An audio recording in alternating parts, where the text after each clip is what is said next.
கிறிஸ்துக்குள் அன்பான தேவனுடைய பிள்ளைகளே, ஆண்டவரும் உலக ரட்சகருமாகிய இயேசு கிறிஸ்துவின் நாமத்தினாலே இருதயத்தின் ஆழத்திலிருந்து உங்களுக்கு நல்வாழ்த்துக்கள்.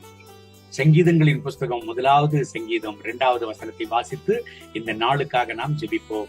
கர்த்தருடைய வேதத்தில் பிரியமாயிருந்து இரவும் பகலும் அவருடைய வேதத்தில் தியானமாயிருக்கிற மனுஷன் பாக்கியவான்.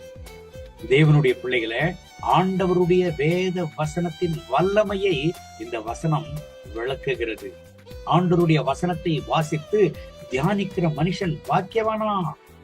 கீழ் வசனங்கள்ல வாசிப்போமானால், கர்த்தருடைய வேதத்தில் பிரியமா இருந்து தியானமா இருக்கிற மனுஷன் எப்படியா இருப்பானா, அவன் நீர்க்கால்களின் ஓரமாய் நடப்பட்டு தன் காலத்தில் தன் கனியை தந்து இலையுதிராதிருக்கிற மரத்தை போல் இருப்பான். அவன் செய்வதெல்லாம் வாய்க்கும் என்று வேதம் சொல்லுகிறது.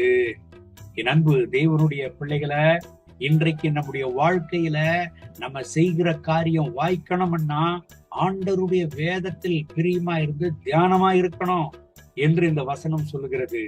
கர்த்தருடைய வேதத்தை வாசிங்க, ஆண்டவருடைய வேதத்தில் தியானமா இருங்க, கர்த்தருடைய வேத வசனத்தை வாசிங்க. நீங்க செய்கிற காரியம் வாய்க்கும். நீங்க செய்கிற காரியம் வாய்க்கணும்னா, உங்க வாழ்க்கையில ஒரு பெரிய சக்சஸ்ஃபுல்லா நீங்க மாறணும்னா கர்த்தருடைய வேத வசனத்தை வாசிக்கணும், தியானிக்கணும், பிரியமா இருக்கணும் என்று சங்கீதம் 1வது சங்கீதம் நமக்கு சொல்லி கொடுக்கிறது. என் அன்பு தேவனுடைய பிள்ளைகளை, உங்க தோல்வியெல்லாம் ஜெயமா மாறும். உங்க தோல்விகள் எல்லாம் ஜெயமா மாறும். உங்க வாழ்க்கையில ஆசீர்வாதமா நீங்க இருப்பீங்கன்னு அந்த வசனங்கள் சொல்லுகிறது. கர்த்தருடைய வார்த்தைகள் நம்முடைய வாழ்க்கையை மாற்றுமா? ஆம், என் அன்பு தேவனுடைய பிள்ளைகளே, ஆண்டவருடைய வேத வசனம் சாதாரணமானதல்ல.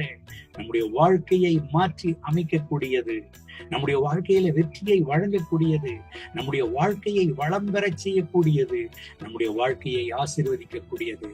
இந்த கர்த்தருடைய வசனத்தின்படி கர்த்தர் உங்களை ஆசீர்வதிப்பாராக. வேத வசனத்தை வாசிங்க, தியானிங்க, பிரியமா இருங்க. வேத வசனத்தை வாசிக்காம எந்த இடத்திற்கும் நீங்க செல்லாதீங்க. உங்க வாழ்க்கையில நீங்க ஆசீர்வாதமா இருப்பீங்க.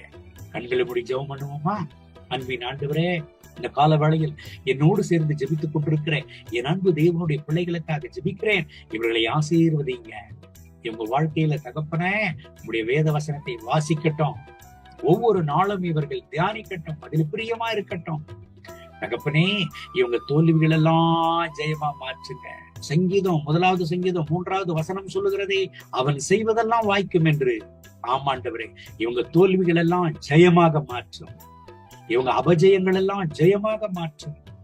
இவர்களுடைய வாழ்க்கையில உம்முடைய ஆசீர்வாதங்களை கட்டளையிடும். உம்முடைய வேத வசனத்தை இவர்கள் நேசிக்கட்டும். உம்முடைய வேதத்தின் மேல் இவர்கள் பிரியமா இருக்கட்டும். கர்த்தர் அந்த தாகத்தை இவர்களுக்கு தருவீராக. இவர்களை ஆசீர்வதித்து நடத்தும். இவங்க துக்கம் சந்தோஷமா மாறட்டும். இவங்க தேவைகளை சந்தியும். உடைய வசனத்தை அனுப்பி நீர் குணமாக்குகிறீர் என்று உடைய வேத வசனம் சொல்லுகிறதே. இந்த கால வேளையில் உடைய வசனத்தை அனுப்பி இவங்க வாழ்க்கையை குணமாக்கும். இவர்கள் வியாதிகளை குணமாக்கும். கர்த்தர் அப்படி செய்கிறதற்காக ஸ்தோத்திரம். மகிமை கனம் துதி உமக்கே. இயேசுவின் நாமத்தில் பிதாவே, ஆமென், ஆமென்.